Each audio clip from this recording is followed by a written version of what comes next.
gorgeous, gooch, beautiful beings. Now, boo-boos, let's get right into this because I want to talk about how to stop being triggered and feeling drained and how to see the advantage of not reacting and how to take hold of your energy. Now, the energy has been so intense to the point you're feeling very vulnerable. But here's the crazy thing is that there are some things that are coming to the surface that can make us feel annoyed, rageful, things that we thought we healed and overcame, but some things we realized were still there or things we didn't know were there are coming to the surface. Is because if you recognize, the more in tune you get with yourself and become more aware of yourself, they always say new levels, new devils, because there's not, I wouldn't say a test, there is a new level you need to achieve in order to really enhance the version of yourself that you are meant to bring to life. Now, what I mean by this is that when you are triggered, here's the thing about spirituality. Most people say they're spiritual. They say they meditate every day, they do yoga, they got their morning routine, their night routine. They think they're so fucking positive. But the thing is, true sovereignty over your spiritual essence and your physical being requires cooperating and implementing those lessons within those experiences that trigger you. That's how you really take hold of your power. Meaning that if something triggers you or if someone triggers you, it is your job not to allow it to affect you, because no one causes you to be triggered. The trigger was already there. They just flipped the switch. You just got to get to the root of why there's a trigger there in the first place. Now, the crazy thing is when people try to trigger you or situations try to trigger you, they want to get a reaction out of you to prove to them that they are right about you. And here's the thing. When you do react, you prove to that person that they got a hold of you. And that's how your spirit gets dismantled by your physical circumstances. So how to stop being triggered is by one. Lately, I've had some people say, why are you single? And then I tell them the reasons why and, what I need to heal and what it is that I want to track. And most people say, you're going to just be alone. And I would just be like, okay. Like, I'm laughing in my head. Like, my okay lately era is on point, because whatever they say has no power if I don't agree with it. Same with you. If you give yourself the ability to take a step back, even walk away from the situation, from a loved one, from a family member, from a friend, from a coworker. Walking away doesn't mean you're arrogant or avoiding the situation. It means you're trying to understand and articulate your emotions before you speak. Because people who react, they insult. When they insult, they are triggered. But when you don't insult and when you don't feel triggered and when you analyze and take responsibility over your emotions and think before you speak, you could come back with a witty fucking response. You could come back with something that makes them triggered to expose their shadow, because when you gain clarity, you enhance your light, hence your power to expose what's in the dark within them. Like under the depths of the ocean and exposing what that they're hiding underneath the surface, because people are very fucking superficial. This is why they go based off of what they physically see about you. But if you have the power to take a step back and take responsibility over your emotions, then you have the power to take a hold of the situation and read a motherfucking person. For me, the one thing about doing this, having grace for how I feel when I get triggered, when I get defensive or offensive, I start to realize, where is this situation bringing us? Is it really true what this person is saying? Or is it that they're projecting their shit onto me? All right, let me be who I really want to be in this situation, meaning that you're incorporating the lessons that you have learned from why you had those triggers, even if it's for that moment. And then allowing yourself to see, how would the old version of me respond? Okay, how does the new me want to respond? And since I've done that, I come back with witty responses, or no response is a response, or silence. Because I have the power since doing this to look at someone and read their fucking soul and make them feel worthless without insulting them. And you want to get to that point. Not to the point you want to make someone feel worthless, but to the point that you want to trigger their ego so bad by the comeback that you have, so they'll have no choice but to go back and think about, what the fuck did I just say? What the fuck did I just do? Why the hell did I just do that? You make them question themselves. And that's how you are the example of what you want to see, who you want to be, and what you want to receive, but also what you will not fucking tolerate. Now, the second thing I want to talk about is feeling drained. I've been so fucking drained lately because I've been very emotionally vulnerable, very triggered, a lot of rage coming up, and I just been so fucking exhausted. Maybe because I'm running around in my dreams into different dimensions, and it's just making me exhausted in my waking life. I don't know, but I've been exhausted. And I come to realize, like, when people who are on this journey of healing and self-discovery or spirituality, they always say, oh, people are toxic. This person's toxic. That's toxic.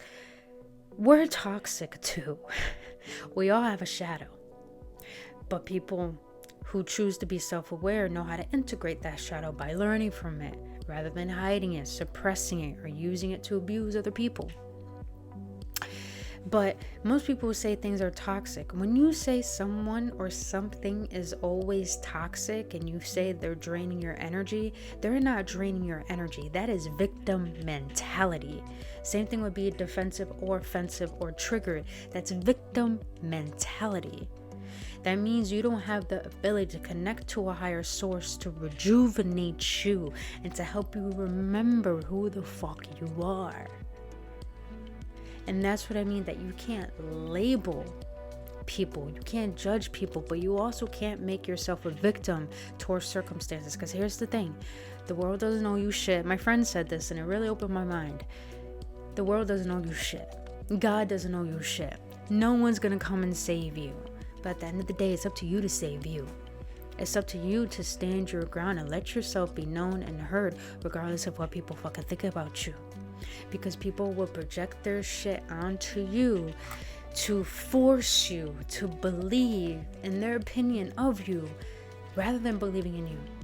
Because when you have a strong hold and a congruency about yourself, most people would like to want to trigger that and see if it's true. Because that's how people get their ego boost. But also that's how people,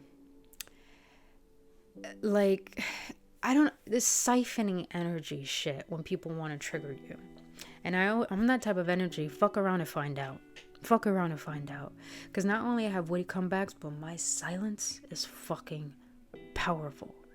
Because I know there's no point of lowering to someone's standards and reacting to what they say, because that's what they want. I'm not going to boost your ego. I'm not going to make it seem like you're all high and mighty. Because in my eyes, you seem small. But in everyone else's eyes, you may seem big. But boo, I'm not going to entertain that shit.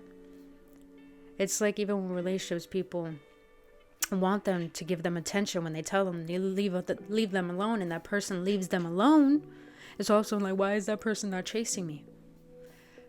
Because you told them to leave you alone. Do you really think you're that fucking great that someone should come chase you and not know their self-worth? That's just an example. Especially when it comes to family members, they're putting their opinions of what they think you should be doing or who they think you should be onto you, when really, if you know who you are, you would never give someone's opinion about you power.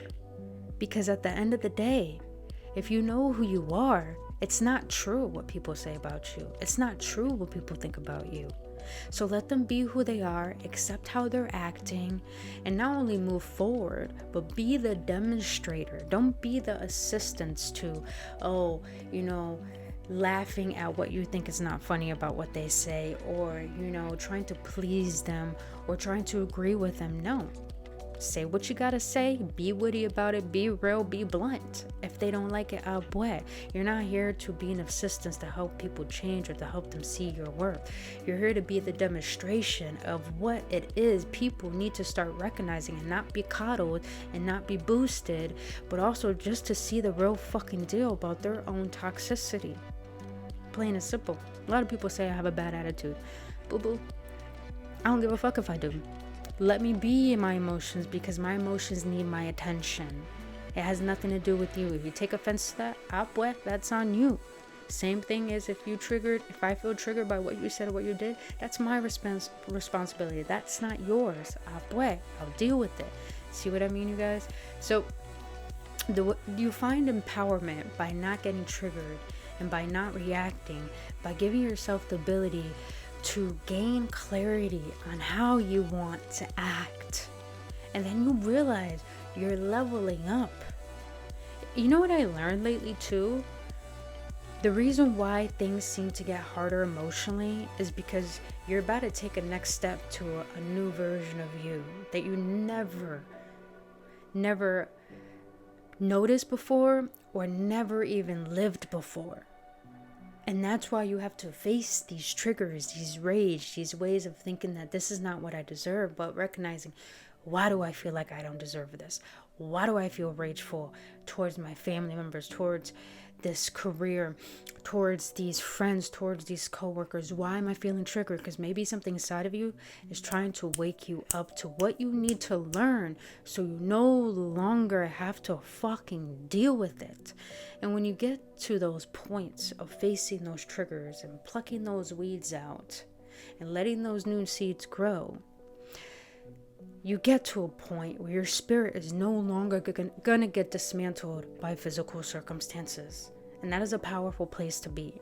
It's like that great, it's not a quote, but like a little story of a man goes up to a Buddha, and the man is insulting the Buddha to the core about how he's a fake, how he's a fraud. And the Buddha is unfazed, man, unfazed. And the man gets so pissed that he's not giving him a reaction. And then the man asks the Buddha, why are you not reacting? I'm insulting you. And the Buddha goes like, when you have a gift and you give it to someone and they don't want it, who does that gift belong to? And the man says, well, it's still my gift. And the Buddha's like, exactly. So what you're pouring to me and I'm not receiving it means it goes back to you. Like my friend said it, you're only hurting yourself when you react and try to make people understand you or see you or love you. You're only hurting yourself. So instead of being triggered, learn to love yourself. Ask, what would love do? What if the version of me that loves me would do in a situation when I'm triggered? And I've learned grace, acceptance, accountability, but also, do I want to respond now that I gained my clarity? And boom, that's when I realized that's the version of me that I want to be. Sometimes I'm really witty. Sometimes I'm really sarcastic. Sometimes it could seem like I'm a bitch, but boy, that is who I am, and I have no shame in it. And you should not have any shame in who you want to be, regardless of what people think, because you know who you are, and you're standing your ground, and you have the right to say what the fuck you want to say, regardless if you lose your job, regardless if people leave your life. Let them. Because right now we're at a point where we're being called to not fear speaking our truth, and to not fear not being loved, because we'll be loved by the right people. And the ones that we want to love us don't love us are the ones that are not meant to love you or receive the love that you so dearly have, that is a gift. So remember, don't prove people right, prove them wrong. And realize when people are pouring their shit onto you, it has nothing to do with you. If you don't give it power, it's not true, because only you know who you are. But other than that, beautiful beings, that's all I wanted to say. If you're having struggles with this or want to gain more strength on how to not let your spirit get dismantled, but how to take hold of it and use it to your advantage, not to hurt people, manipulate people, or be ruled by your ego, but to really have the divine essence within you, not have any shame in expressing the power and intelligence that you are. You can book an appointment with me by going to the link in my description, my link tree, and then redirect it to my website, and you'll see all the services I render. And whatever fits for you, you can book a one-on-one appointment with me. But until then, beautiful beings, I really hope this assisted you in some way. Please hit that like button, subscribe to this channel, and until then, I'll see you on the next one. Only love.